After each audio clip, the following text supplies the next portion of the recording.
সবাইকে জানিয়ে সতর্ক করুন, আগামী 24 থেকে 72 ঘন্টায় দেশের বন্যা পরিস্থিতির অবনতির আশঙ্কা করা যাচ্ছে এবং নতুন নতুন জেলা প্লাবিত হওয়ার আশঙ্কা রয়েছে। আল্লাহ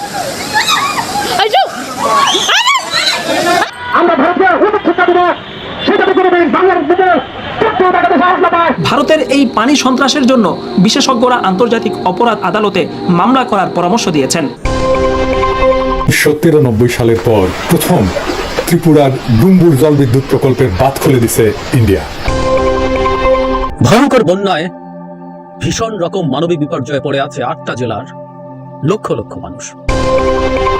বাংলাদেশ ভারত সম্পর্ক বহুল আলোচিত সম্পর্ক, বহুল আলোচিত বিষয় এবং অসংগত কারণে, যৌক্তিক কারণে ভারতের মোদী সরকারের উপর এবার অ্যাকশন আছে বাংলাদেশ, অর্থাৎ তত্ত্বাবধায়ক সরকার ডক্টর ইউনূস সাহেব কি এমন হতে চলেছে সেটা দেখতে পারবেন। ফারাক্কা বাঁধ খুলে দেওয়াতে বাংলাদেশের মানুষ কিন্তু ভেসে ভেসে যান প্রাণ এবং সব কিছু শেষ হয়ে আছে, বাংলাদেশ ধ্বংসের দ্বার প্রান্তে পৌঁছে আছে।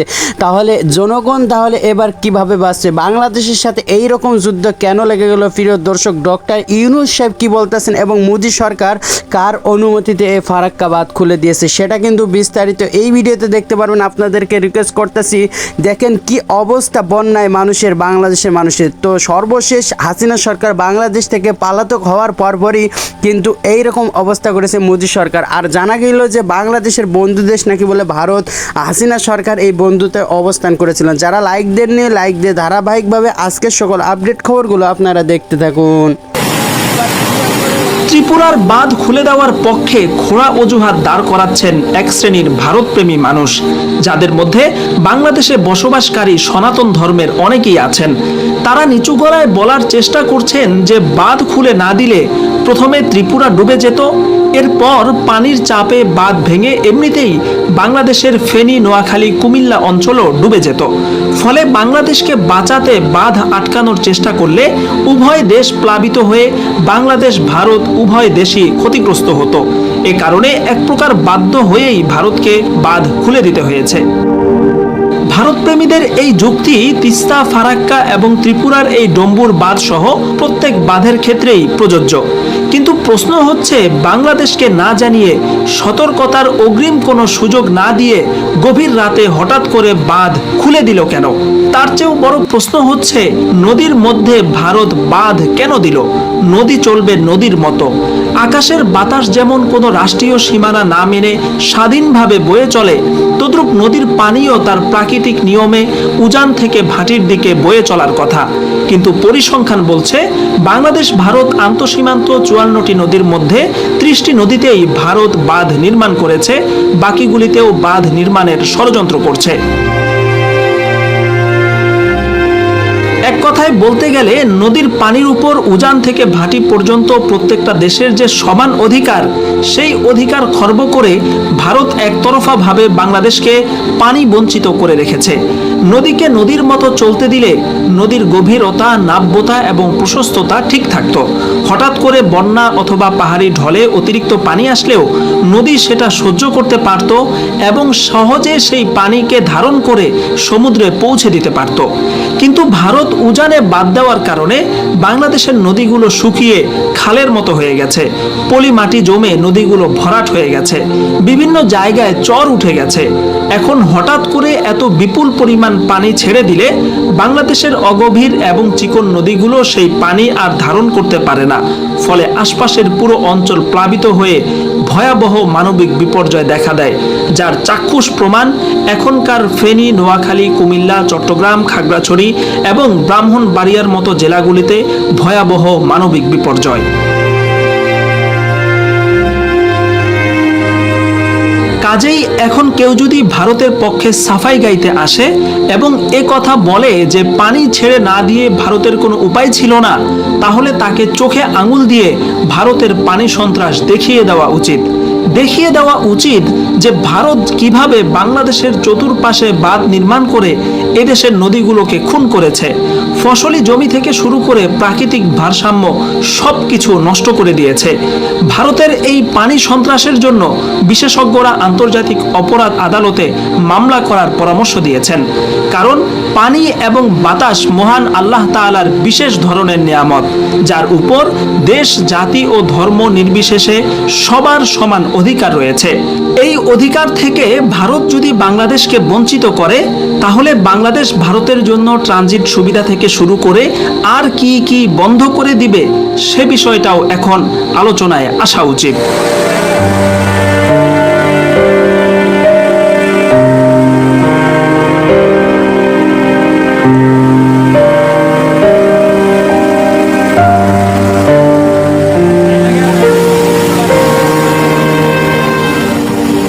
আপনারা জেনে অবাক হবেন যে এই সাহায্যের দাবি তারা আজকে করে, সেই সময়ে মুক্তিযোদ্ধারা সেই সাহায্যের অগ্রভাগে ছিল। ভারতীয় কোন ব্যাটালিয়ন বাংলাদেশের ভিতরে ঢোকার সময় মুক্তিযুদ্ধের সামনে রাখত, তারা পথ দেখাতো, তারা তাদের রসদ গোলাগুলি সমস্ত বহন করে দিত।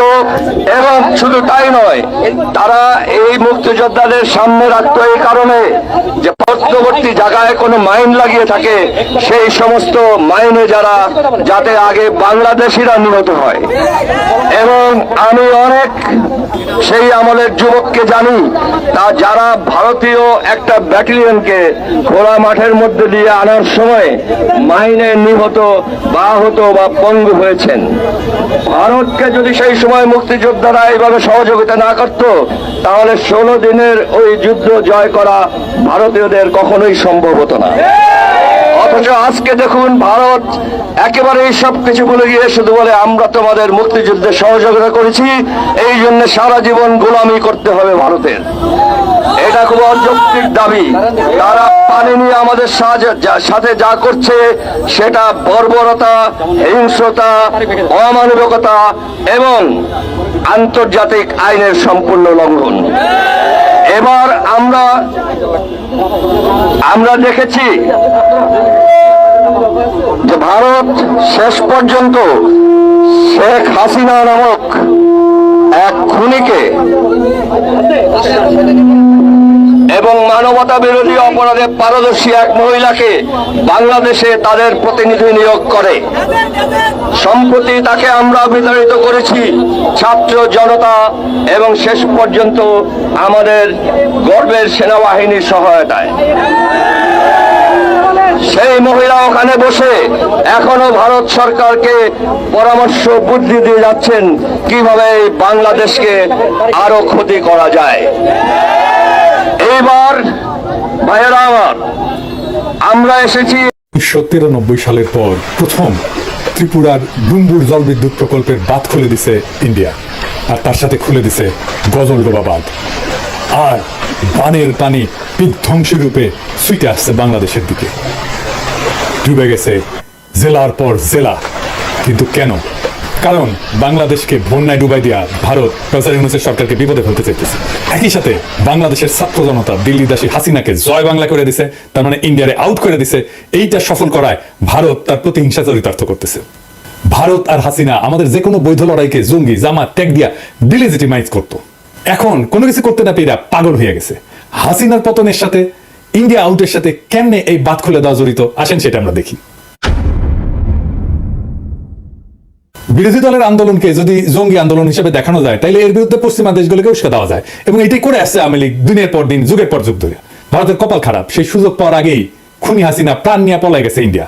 জঙ্গি বয়ান ফেল করলেও ইন্ডিয়া কিন্তু একই বয়ান এখনো চালায় যাইতেছে, কারণ সে জানে কোনো উপায় পশ্চিমা বিশ্বকে যদি বোঝানো যায় যে জঙ্গিরা বাংলাদেশের ক্ষমতার কেন্দ্রে এসে পড়ছে, তাইলে সে বাংলাদেশে হস্তক্ষেপ করলে পশ্চিম সম্ভবত সেটা মেনে নেবে।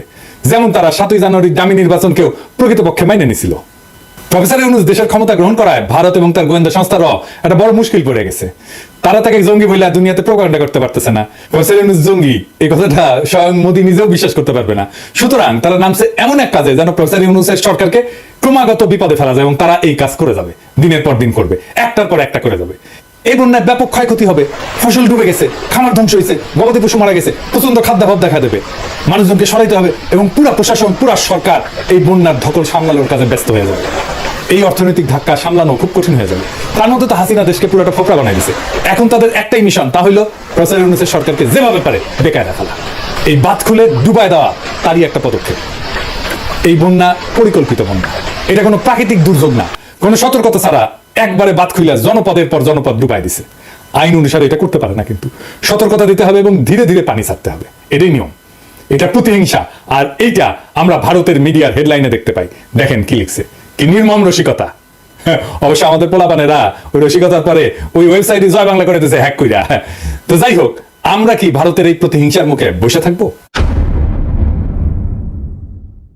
না, এইটার দাঁত ভাঙা জবাব দিতে হবে।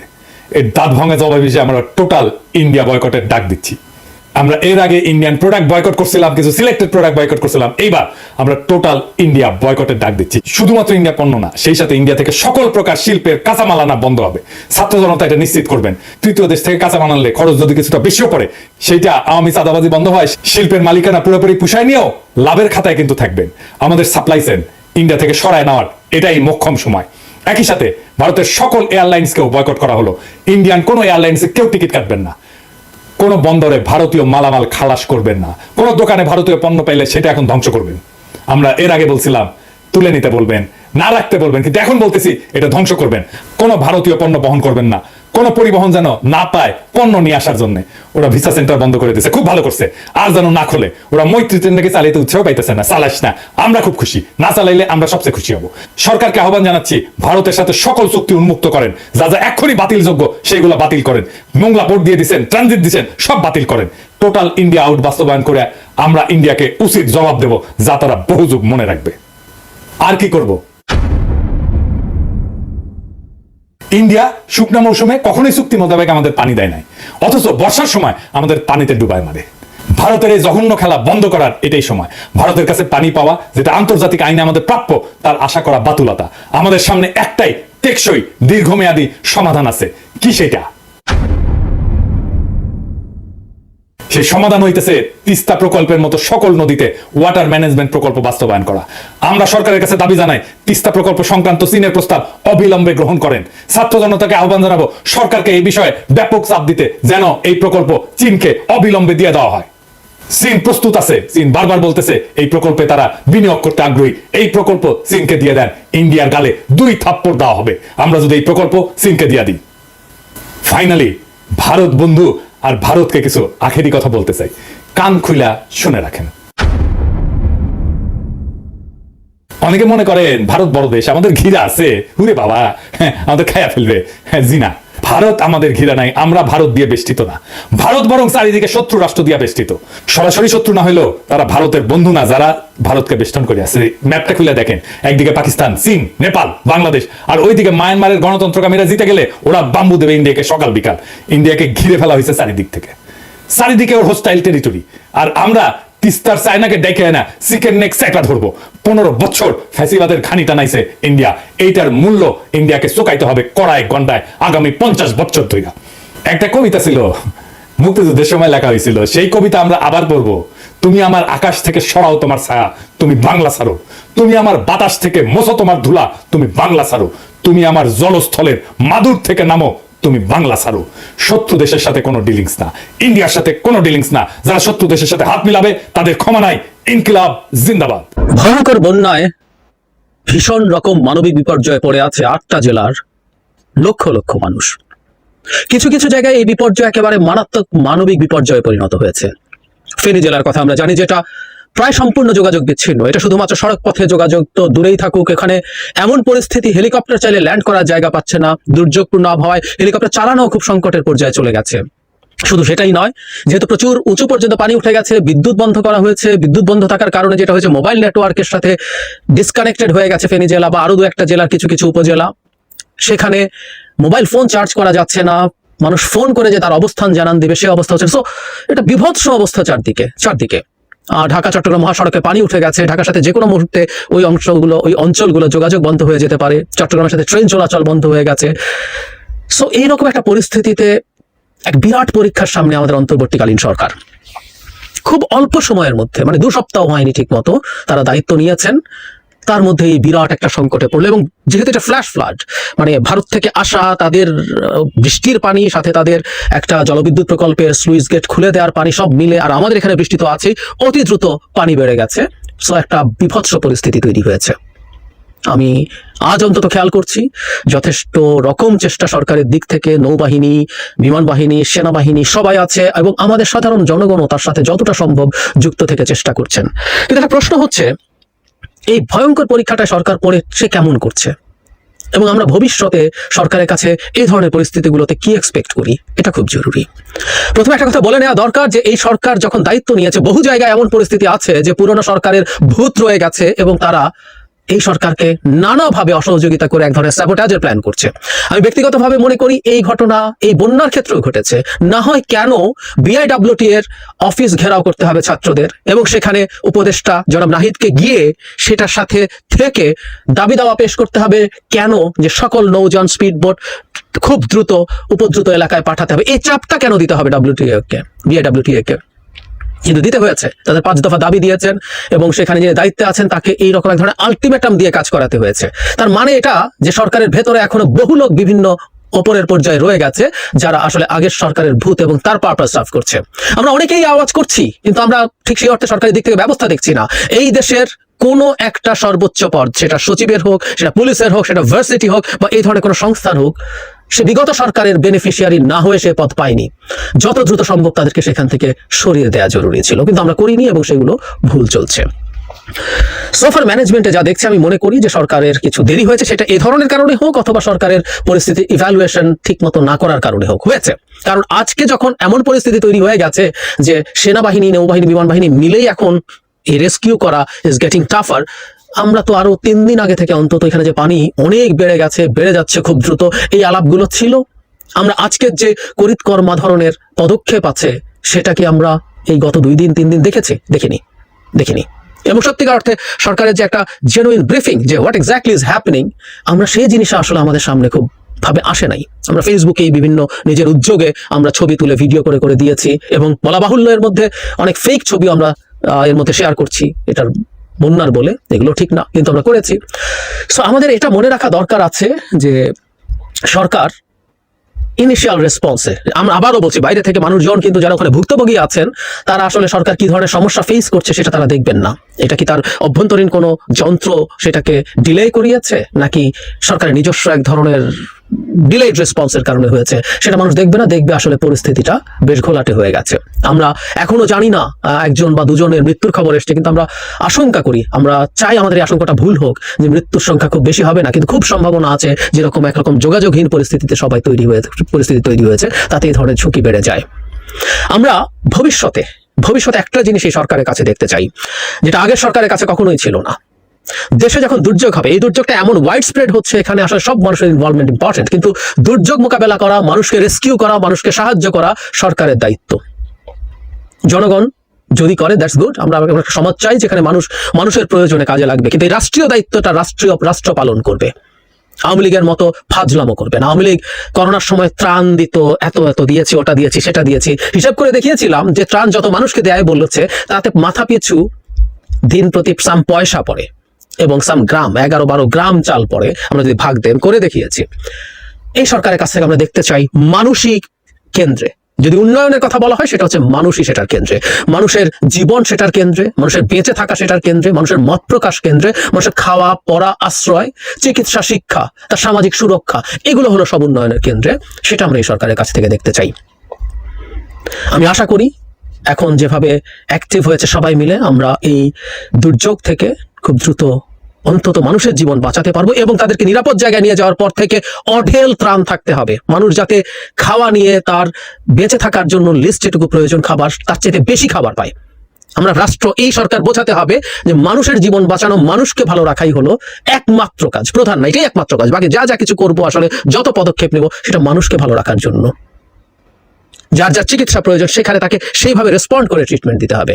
আমরা কিছু সন্দেহ প্রকাশ করতে পারি, আমাদের যে গণঅভ্যুত্থান হলো তার আহতদের অনেকেই তাদের সুচিকিৎসা পেতে সমস্যা হয়েছে, সেটা নিয়ে সরকারের রেসপন্সে দেরি হয়েছে, সত্যিকার অর্থেই দেরি হয়েছে। অনেকে টাকা ছিল না বলে চিকিৎসা চেষ্টা করে বাড়ি চলে গেছেন, এরকম নিউজ আমরা দেখেছি। অনেক পরে রেসপন্স এসছে। আমি আশা করি, আমি খুব সিরিয়াসলি চাই বন্যার ক্ষেত্রে এই ধরনের ঘটনা এবারকার বন্যার ক্ষেত্রে হবে না এবং ভবিষ্যতেও হবে না। আমরা একটা অসভ্য বর্বর সরকারকে সরিয়েছি যে মনে করে কিছু ইনফ্রাস্ট্রাকচার মানে ডেভেলপমেন্ট এবং কিছু ইনফ্রাস্ট্রাকচার বাঁচানোর জন্য মানুষ খুন করতে পারেন। মেট্রো রেল বিটিভিতে গিয়ে শেখ হাসিনা কে দেখে এগুলো বলেছিল। আমরা ওরকম সরকার দেখতে চাই না, কোনোভাবেই চাই না। আর জনগণকে ভালো রাখার প্রধান এবং সত্যিকার অর্থে একমাত্র দায় সরকার। আমরা সরকার পুষি আসলে ওই কারণে, সরকারই করবে সব। আমরা জনগণকে কি করব, কে কি ডোনেট করবো, কে সেখানে যাব, সেটা একান্তভাবে আমাদের চিন্তা, আমাদের চাওয়া। কিন্তু নাগরিকদের জায়গা থেকেও রাষ্ট্রকে তার এই কর্তব্যের জায়গাটা আমাদের সবসময় মনে করিয়ে দেয়া আমি জরুরি বলে মনে করি।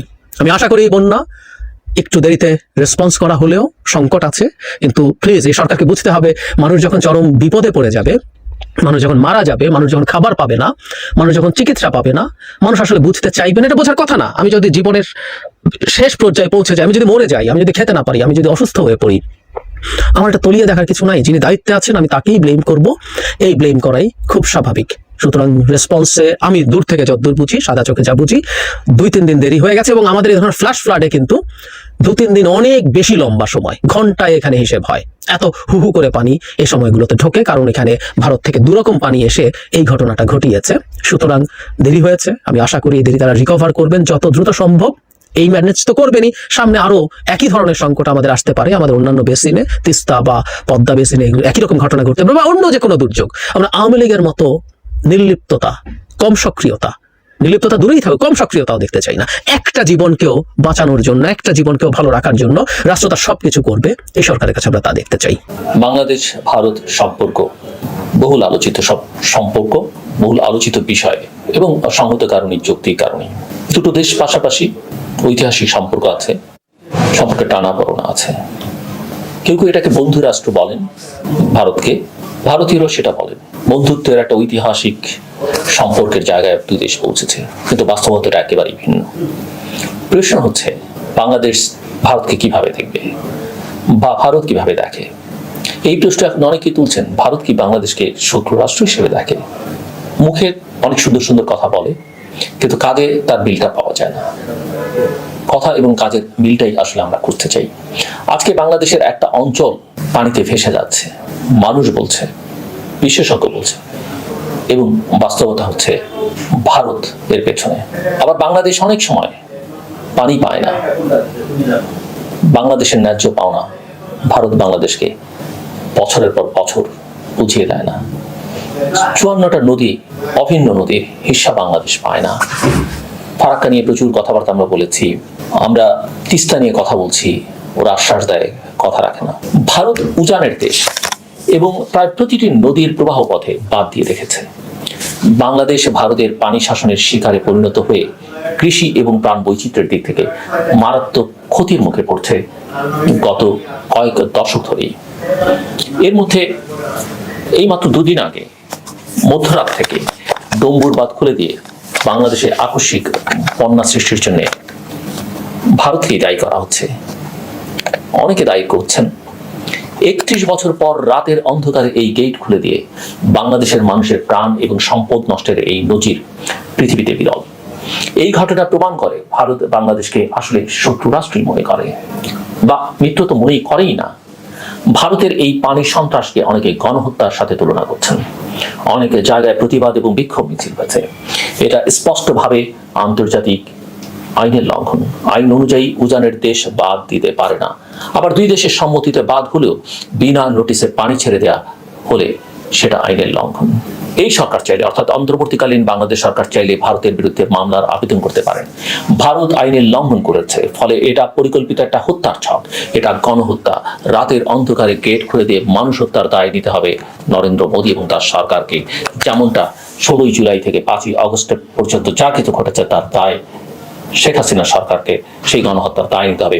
অনেকে আবার ভারতকে সেজন্য অভিযুক্ত করেন যে তারাও এর পেছনে ছিল। বাংলাদেশের মানুষ, আমি বিশ্বাস করি, অবশ্যই এই বিপদ কাটিয়ে উঠবে। সবাইকে অনুরোধ করব, আগে মানুষের জীবন বাঁচান, ত্রাণের উদ্যোগ পরে নেওয়া যাবে। বোট নৌকা না পাওয়া গেলেও বড় বড় কলার ভেলা বানিয়ে হলেও মানুষের জীবন বাঁচান। আমাদের সম্পদ এবং ফসল সব নষ্ট হয়ে যাক, যত সম্ভব আগে জীবন বাঁচাবার চেষ্টাটা করতে হবে। আর ভারতীয় জনগণকে বলবো, অনেক ভালো ভারতীয় জনগণ প্রতি আমি বলবো যে সেখানেও মুক্তিকামী, গণতন্ত্রকামী, ন্যায় এবং ন্যায্যের পক্ষে লক্ষ লক্ষ কোটি কোটি মানুষ আছেন। তাদেরকে বলবো, আপনারা নরেন্দ্র মোদীর রক্ত হাতকে প্রতিহত করুন। তাকে অনেকে জল্লাদ হিসেবে চিহ্নিত করেছে, আমরা না, ভারতীয়রা। এবং তার ফলাফল আমরা দেখেছি বিগত নির্বাচনে, ভারতের নির্বাচনে।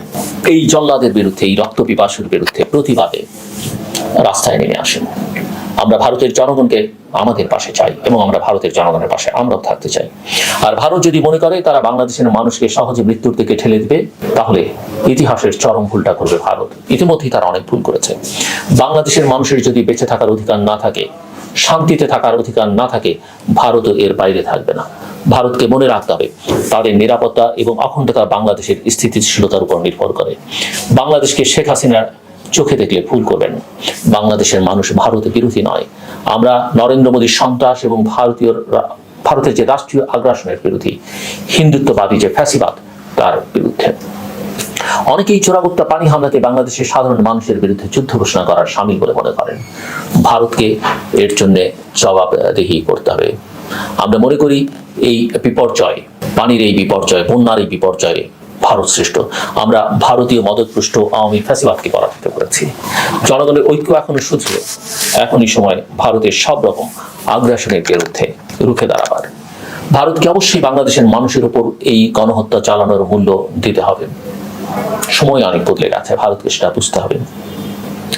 বাংলাদেশে বহু রাজনৈতিক নেতা ছিলেন যারা এইসব আগ্রাসনের বিরুদ্ধে কথা বলেছেন। তাদের উত্তরসূরিরা এখনো বাংলাদেশে আছে। বাংলাদেশ এই ধরনের আগ্রাসী শক্তির বিরুদ্ধে সব সময় কথা বলেছে।